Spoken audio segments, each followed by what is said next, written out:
उस रात की कहानी जब बागेश्वर धाम सरकार धीरेन्द्र शास्त्री को मिली सिद्धि, बागेश्वर धाम सरकार को दादा से मिली सिद्धि, अब लोगों को दे रही सद्बुद्धि। बाबा धीरेन्द्र शास्त्री ने खोले गहरे राज, देशवासियों के सामने लाए पूरा कामकाज। गरीबी में काटा बागेश्वर धाम का बचपन, अब कई लोग दिखा रहे हैं बाबा के प्रति ओछापन। बागेश्वर धाम सरकार की धीरेन्द्र कृष्ण शास्त्री की होली सुर्खियों में है। दिव्य दरबार, राम कथा, हिंदू राष्ट्र के प्रवचन से चर्चा बटोरने वाले धीरेन्द्र कृष्ण शास्त्री ने भक्तों की भी झोली बनाई। इस बार बाबा ने होली दिलकश अंदाज में खेली। मंच से नीचे अनुयायियों का जमावड़ा रहा। बागेश्वर धाम में बाबा पर फागुन का जोरदार रंग चढ़ा। भाई को जमानत मिलने के बाद धीरेन्द्र कृष्ण शास्त्री की होली की खुशियां दोगुनी हो गई। मंच पर बैठे बाबा होली के उत्सव में रंगे नजर आए। एमपी के छतरपुर जिले में जन्मे बागेश्वर महाराज ने कई बातों का खुलासा किया। लोगों के मन की बात पढ़कर पर्चा लिखने वाले बागेश्वर धाम सरकार को सिद्धि कैसे मिली, ये भी उन्होंने बताया।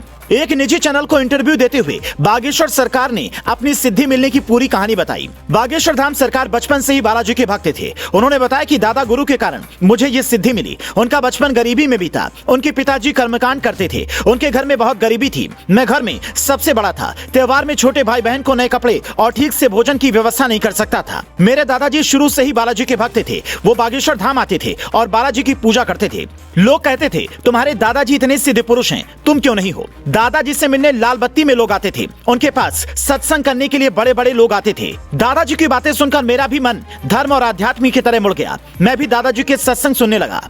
उसके बाद से मैं उन्हें अपना गुरु मानने लगा। उनकी बातों को मैं सुनता था। बागेश्वर धाम सरकार ने बताया कि एक दिन मैं अपने दादाजी के पास जाकर बोला, मुझे बताइए कि मेरी गरीबी कब दूर होगी। ये बात सुनकर दादाजी हंसने लगे। उसके बाद उन्होंने मुझसे कहा कि तुम रात में आना, तुम्हें बताऊंगा। उस समय मेरी उम्र करीब 9 या 10 साल के करीब थी। बागेश्वर धाम सरकार ने कहा कि दादाजी की बातें सुनकर मैं वापस आया और रात का इंतजार करने लगा। जब मैं रात को दादाजी के पास पहुंचा था तो उन्होंने मेरा हाथ पकड़ा और हनुमान जी के सामने खड़ा कर दिया। थोड़ी देर बाद वो हंसे और बोले, अब जाओ। उन्होंने मुझे कुछ भी नहीं बताया, लेकिन धीरे धीरे मुझे अजीब सी चीजों का आभास होने लगा। कोई मेरे सामने आता तो मैं उसका नाम जान जाता था, लेकिन कहने में संकोच लगता। जब वो अपना नाम बताता तो मैं खुद से कहता कि ये मुझे पता था, मैंने पहले क्यों नहीं बताया। दादाजी ने मुझे हनुमान चालीसा पढ़ने की सलाह दी। उसके बाद मैंने हनुमान चालीसा का पाठ शुरू किया, लंबी तपस्या की और हवन किए। उन्होंने बताया कि मेरा सबसे ज्यादा लगाव मेरे दादाजी से था।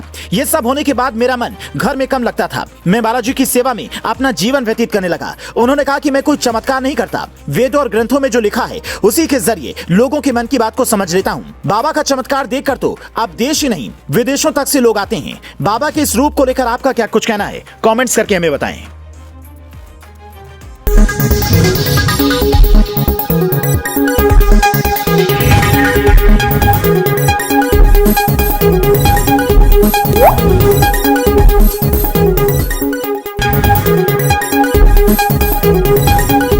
What?